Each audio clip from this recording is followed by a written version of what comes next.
Hey everyone, and welcome. So when you're building a smart home, it's easy to get caught up thinking about all the cool stuff. The lights, the speakers, the cameras. But today, we're gonna go a level deeper. We're talking about the single most important decision you'll make, choosing the brain that's gonna run the entire show. So, I've got a question for you. What do you think is the most important smart device in your home? Really think about it. Is it that smart speaker you talk to all day? The thermostat that keeps you comfortable? Maybe the lock on your front door? Well, the answer might actually surprise you. It's not really a device at all. The most crucial piece of the puzzle is the platform. Think of it as the central nervous system that connects everything. This is what allows your lights to talk to your blinds and your security system to trigger your speakers.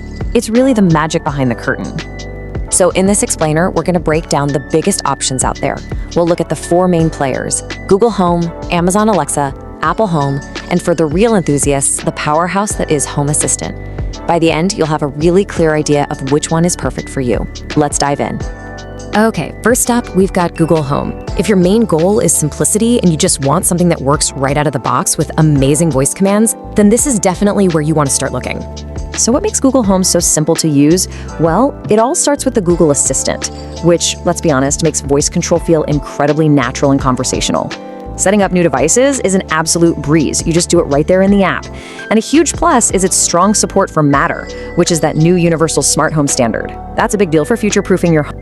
But of course, there are always trade-offs. On the plus side, it is probably the easiest platform to use, with what many people think is the best voice recognition out there. The downside?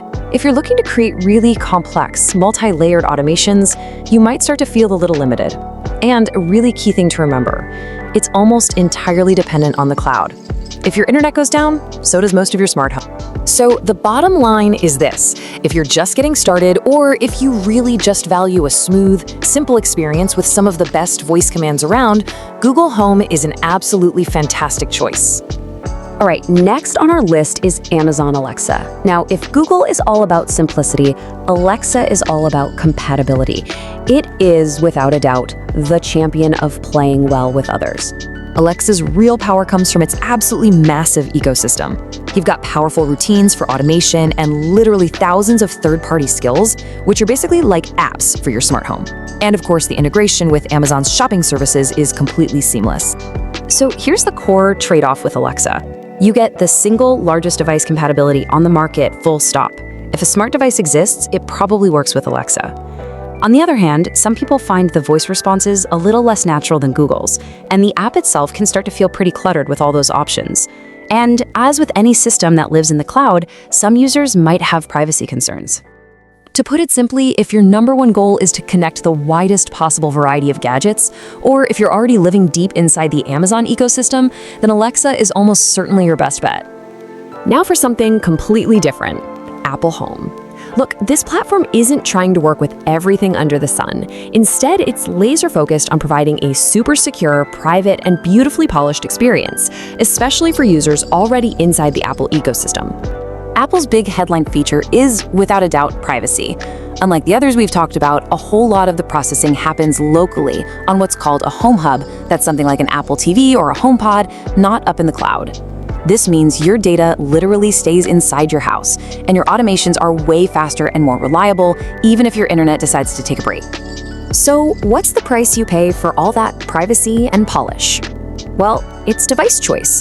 The ecosystem is often called a walled garden, which just means there are fewer compatible devices, and they do tend to be a bit more expensive. And of course, it's really designed to work best if you're already using iPhones, iPads, and Macs. The verdict here is pretty straightforward. If you live and breathe Apple and you value top-notch security and a clean user experience above everything else, well, Apple Home was pretty much designed specifically for you. Okay, so we've seen the easy one, the compatible one, and the private one. Now, let's talk about the powerful one. This is Home Assistant. It's for the tinkerers, the hobbyists, basically anyone who wants absolute, total control over their smart home. This is the polar opposite of those cloud-based systems. It's open source software that you run on your own hardware, like a tiny little computer called a Raspberry Pi. Everything is processed locally, right there in your home. That means it is incredibly fast, it's completely private, and it works even when the internet is out. The automation possibilities are practically infinite, and you can design your own control panels to look exactly the way you want them to. But you know what they say, with great power comes a pretty steep learning curve. This is definitely not a plug-and-play solution. It requires a dedicated piece of hardware and some technical know-how to get it set up and keep it running. You really have to think of it less as a product you buy and more as a project you build.